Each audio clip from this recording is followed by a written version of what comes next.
Doctor Mohan Varghese, ഇപ്പം പല കാര്യങ്ങളും നമ്മൾ പറഞ്ഞു, ബുദ്ധിശൂന്യതയാണോ അവിവേകമാണോ എന്നൊക്കെയുള്ള സംശയങ്ങൾ. എനിക്ക് താങ്കളോട് ചോദിക്കാനുള്ളത് ഫണ്ടഡ് ആയിട്ടുള്ള ചില സ്റ്റേറ്റ്മെൻറ്റ്സ് ആണോ എന്നുള്ളത്. ഇപ്പം നേരത്തെ പറഞ്ഞു, ജോർജ് സോറസിൻ്റെ കാര്യം പറഞ്ഞു, അമേരിക്കൻ ഡീപ്പ് സ്റ്റേറ്റുമായിട്ടുള്ള കണക്ഷനൊക്കെ ഇവിടെ പല വേദികളിൽ ചർച്ച ചെയ്യപ്പെട്ടതാണ്. അപ്പോൾ സ്വാഭാവികമായിട്ട് അങ്ങനെ പറയിപ്പിക്കുന്നതായിരിക്കുമോ?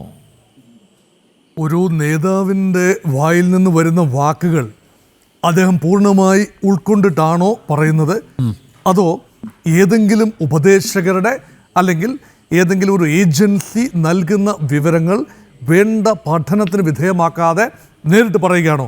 ഇതാണ് ഇവിടെ വിഷയം. ഇവിടുത്തെ കാതലായ പ്രശ്നം 2000 കിലോമീറ്റർ ഇന്ത്യയുടെ ഭൂമി ചൈന കൈവശപ്പെടുത്തി എന്ന് ശ്രീ രാഹുൽ ഗാന്ധി പറയുന്നത് അദ്ദേഹം പ്രതിപക്ഷ നേതാവായിരിക്കുമ്പോഴല്ല. അത് കൃത്യമാണ്. അത് ശ്രീ വസന്ത് തെങ്ങുംപള്ളി പറഞ്ഞത് കൃത്യമായ കാര്യമാണ്.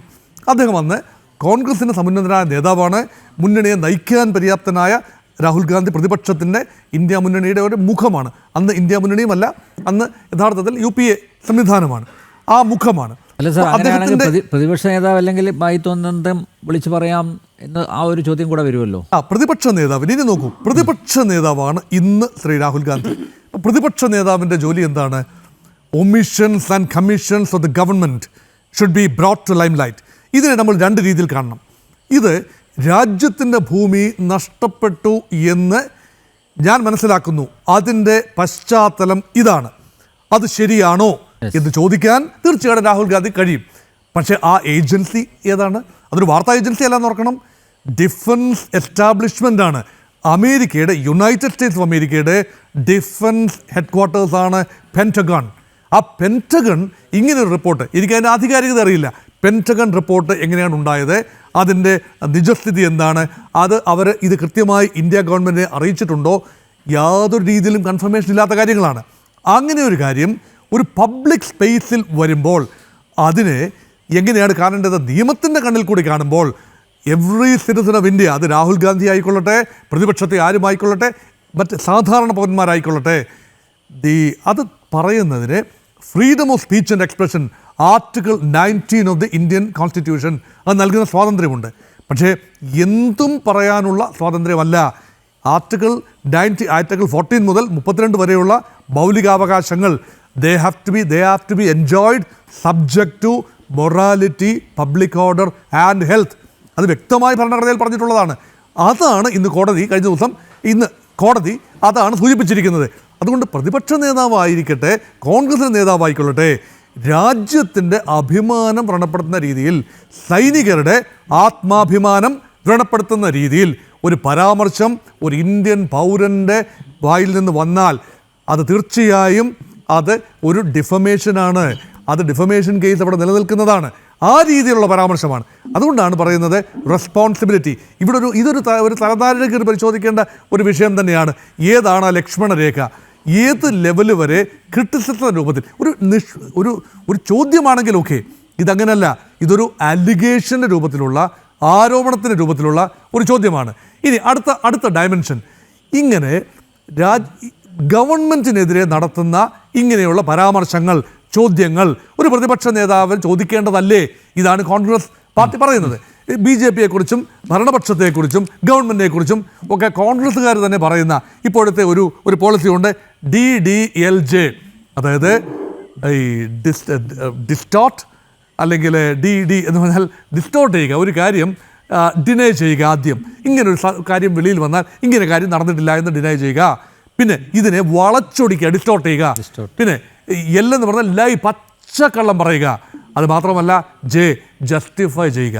ഇപ്പം ഈ കാര്യങ്ങളെല്ലാമാണ് ഭരണപക്ഷം ഉപയോഗിക്കുന്നത് എന്നാണ് കോൺഗ്രസിൻ്റെ ആരോപണം. ഒരു പരിധിവരെ തെളിവില്ലാത്ത കാര്യങ്ങളെക്കുറിച്ച് കോൺഗ്രസ് പാർട്ടി പറയുമ്പോഴും ഇത് തന്നെ BJPക്ക് തിരിച്ചു പറയാമല്ലോ, ഗവൺമെൻറ് തിരിച്ചു പറയാമല്ലോ. Responsible government and responsible opposition, creative and constructive criticism നടത്തേണ്ട പ്രതിപക്ഷം. ആ പ്രതിപക്ഷം ചെയ്യുന്നത് തെളിവില്ലാത്ത കാര്യങ്ങൾ പൊതുസാമാന്യം അതിന് ജനങ്ങളുടെ മുമ്പാകെ മാധ്യമങ്ങളിലൂടെ പറയുമ്പോൾ അതിനർത്ഥമെന്ന് പറയുന്നത് രാജ്യം മുഴുവൻ ദുർബലമാവുകയാണ്, വൾണറബിൾ ആവുകയാണ്. ഇന്ത്യക്കെതിരെ പ്രവർത്തിക്കുന്ന ശക്തികൾ, അത് ചൈന ആയിക്കൊള്ളട്ടെ, അമേരിക്ക ആയിക്കൊള്ളട്ടെ, മറ്റ് ശക്തികളായിക്കൊള്ളട്ടെ, അവരെ സംബന്ധിച്ചിടത്തോളം ഇന്ത്യൻ ആർമിക്ക്, ഇന്ത്യൻ ഗവൺമെൻറ്റിന് തങ്ങളുടെ ഭൂപ്രദേശം ഡിഫെൻഡ് ചെയ്ത് നിർത്താനുള്ള അധികാരമില്ല, അല്ലെങ്കിൽ അതിന് കഴിവില്ല. അതിനർത്ഥം എന്താണ്? ഇന്ത്യയുടെ അഖണ്ഡത അവിടെ ചോദ്യം ചെയ്യപ്പെട്ടിരിക്കുന്നു. Territorial integrity of the country came under question from within, വെളിയിൽ നിന്നല്ല, ആഭ്യന്തരമായി തന്നെ ഇന്ത്യയുടെ പരമാധികാരം, അഖണ്ഡത എന്നിവ ഇതിനുള്ളിൽ നിന്ന് തന്നെ ചോദ്യം ചെയ്യുന്നു എന്ന് പറയുമ്പോൾ അതിനുള്ള അവകാശം ഒരു വ്യക്തിക്കുണ്ടോ എന്ന ചോദ്യമാണ് കോടതി ഒരുപക്ഷെ പരിഗണിച്ചത്. ആ ഒരു ലൈനിൽ തന്നെയാണ് കാര്യങ്ങൾ മുന്നോട്ട് പോയത്. അതുകൊണ്ടാണ് രാഹുൽ ഗാന്ധി ഏതെങ്കിലും ലക്ഷ്മണ രേഖ ലംഘിച്ചിട്ടുണ്ടോ? ഉദ്ദേശശുദ്ധിയെക്കുറിച്ച് ഞാൻ കുറ്റം പറയുന്നില്ല. ഒരു ഭരണപക്ഷത്തെക്കുറിച്ച് അല്ലെങ്കിൽ ഗവൺമെൻറ്റിൻ്റെ ഒരു ചെയ്തിയെക്കുറിച്ച് പ്രതിപക്ഷ നേതാവ് കുറ്റം പറയുമ്പോൾ അല്ലെങ്കിൽ ആരോപണം ഉന്നയിക്കുമ്പോൾ, ചോദ്യം ചെയ്യുമ്പോൾ അത് രാജ്യവിരുദ്ധമാണ് എന്ന് പറയുന്ന ഭരണപക്ഷത്തിൻ്റെ നിലപാടിനോടും എനിക്ക് യോജിപ്പില്ല. അത് ഒരേ ശ്വാസത്തിൽ തന്നെ ഞാൻ രണ്ട് കാര്യങ്ങളും പറയും, കാരണം അതങ്ങനെയാണ്. പക്ഷേ ഇവിടെ രാഹുൽ ഗാന്ധിയുടെ ചെയ്തി മാത്രമാണ് ഇവിടെ വിഷയമായിരിക്കുന്നത്, മറ്റൊന്നുമല്ല. ഇത് കോൺഗ്രസ് പാർട്ടിക്ക് മുഴുവൻ ഏറ്റെടുക്കാൻ കഴിയുന്ന ഒന്നാണോ? രാഹുൽ ഗാന്ധി മനഃപൂർവ്വമായി ചെയ്തതാണോ?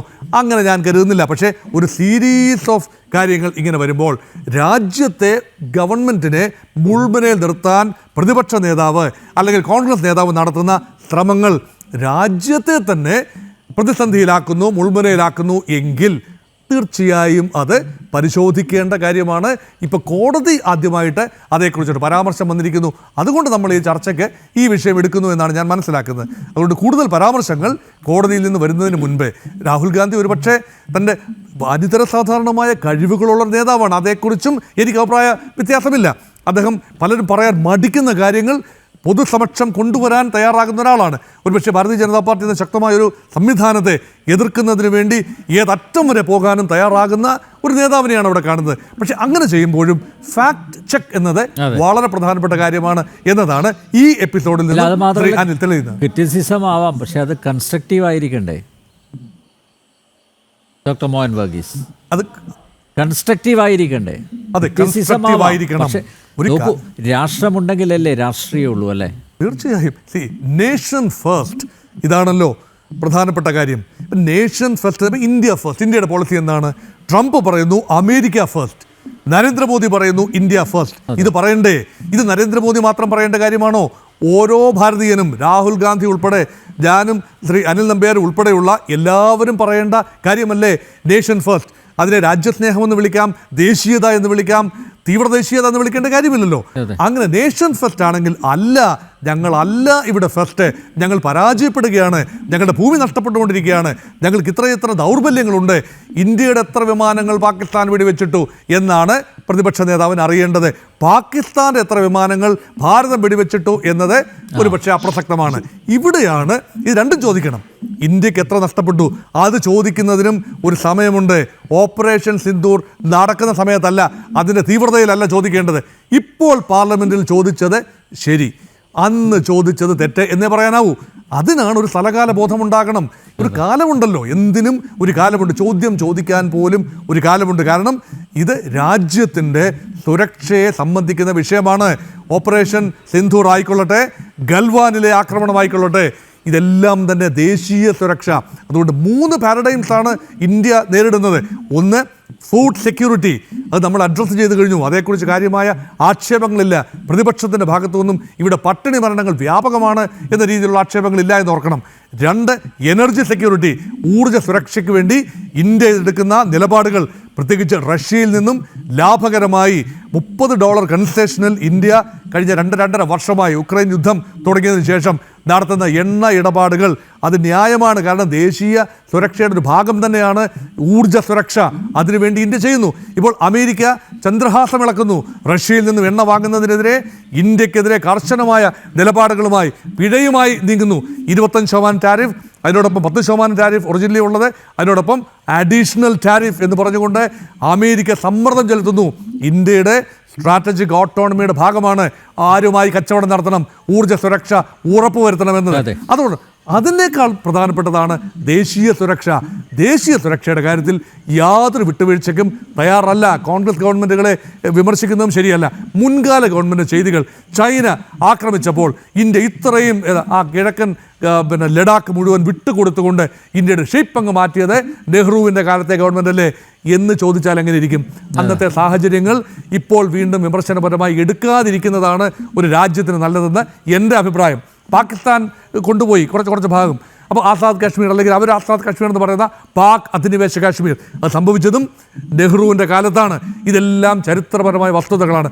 അതെല്ലാം പറഞ്ഞുകൊണ്ട് നെഹ്റുവിയൻ കാലഘട്ടത്തെയും കോൺഗ്രസ് പാർട്ടിയെയും കുറ്റപ്പെടുത്തുന്നതിലും കാര്യമില്ല. ഇപ്പോൾ നടക്കുന്ന കാര്യങ്ങൾ യഥാർത്ഥത്തിൽ ചൈനയോട് ഏറ്റവും വിജയകരമായി പൊരുതി നിൽക്കുന്ന ഒരു കാലമാണ്.